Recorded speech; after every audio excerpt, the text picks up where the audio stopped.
ಹೋಗುವಂಥದ್ದು ಬರುವಂಥ ಕೆಲಸವನ್ನು ಮಾಡ್ತಾ ಇದ್ದಾರೆ ಅಂತ ಸುದ್ದಿಗಳಿದ್ದಾವೆ.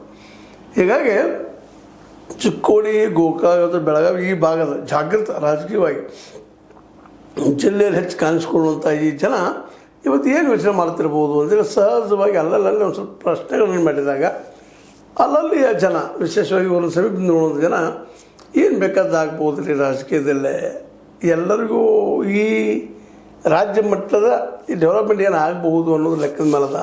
ಯಾಕಂತಂದ್ರೆ ಇವತ್ತು ಸತೀಶ್ ಜಾರಕಿಹೊಳಿ ಅವರು ಮುಖ್ಯಮಂತ್ರಿ ಸ್ಥಾನಕ್ಕಾಗಿ ಕಾಂಪಿಟೇಷನ್ ಮಾಡುವಂಥ ಪರಿಸ್ಥಿತಿ, ಜೊತೆಗೆ ಅಧ್ಯಕ್ಷರಾಗುವ ಸಲುವಾಗಿ ಪ್ರಯತ್ನ ನಡೆಸಿದ್ದನ್ನು ನೋಡಿದರೆ ಅಧ್ಯಕ್ಷರಾದ್ರೆ ಅಲ್ಲೇ ನಮ್ಮ ಲಕ್ಷ್ಮಣ ಸವದಿ ಅವರಿಗೆ ಅವಕಾಶಗಳು ಸಿಕ್ಕಾವ ಅನ್ನುವಂಥ ಮಾತು. ಯಾಕಂದ್ರೆ ಅದು ಚರ್ಚೆ ಜೋರು ಹಿಡಿದ್ರು, ಅಧ್ಯಕ್ಷ ಆಗಬೇಕು ಅನ್ನುವಂಥ ಹಠದಲ್ಲಿ ಅವರು ಇದ್ದಾರೆ ಅಂತೇಳಿ.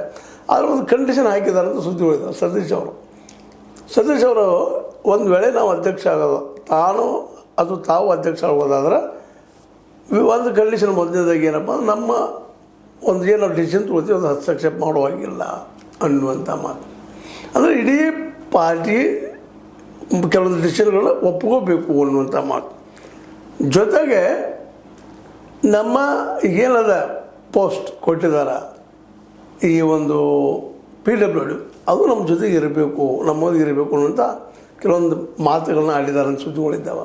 ಸ್ವತಂತ್ರವಾದ ಮೀಡಿಯಾಗೆ ಬೇಕಾಗಿರುವುದು ಸ್ವತಂತ್ರ ಧ್ವನಿ. ಆ ಸ್ವತಂತ್ರ ಧ್ವನಿ ಉಳಿಸಲು ನೀವು ಮಾಡಬೇಕಾದದ್ದು ಇಷ್ಟೇ. ಅದೇನಪ್ಪಾ ಅಂತಂತಂದ್ರೆ ನಿಮ್ಮ ಕೈಲಾದಷ್ಟು ಸಹಾಯ ಈ ಚಾನಲ್ಗೆ ಮಾಡಿ ಹಾಗೂ ನಿಮ್ಮ ಧ್ವನಿಯನ್ನು ಕಾಪಾಡಿಕೊಳ್ಳಿ. ಅಂದ್ರೆ ಇವು ಚರ್ಚೆ ನಡೀತಾ ಇತ್ತು. ಅಂದ್ರೆ ಈ ರೀತಿಯಾಗಿ ಸತೀಶ್ ಅವರ ಏಕಾಭಿಪ್ರಾಯದ ಅಧ್ಯಕ್ಷರಿ ಏನಾದರೂ ಸತೀಶ್ ಅವರು ಸಿಕ್ಕರೆ ನಮ್ಮ ಈ ಲಕ್ಷ್ಮಣ ಸವದಿ ಅವರ ಪಕ್ಷದಲ್ಲಿ ಉಳಿತಾರ ಅಂತೇಳಿ. ಯಾಕಂದ್ರೆ ಈಗಾಗಲೇ ಅಲ್ಲಿ ಟಗ್ ಆಫ್ ವಾರದ ಸತೀಶ್ ಅವರು ಅವರಿಗೆ ಮಿನಿಸ್ಟರ್ಗಿರಿ ಕೊಡಬಾರದು ಅನ್ನುವಂಥ ಒಂದು ವಿಚಾರದಲ್ಲಿದ್ದಾರೆ ಅಂತ ಸುದ್ದಿಗಳಿದ್ದಾವೆ.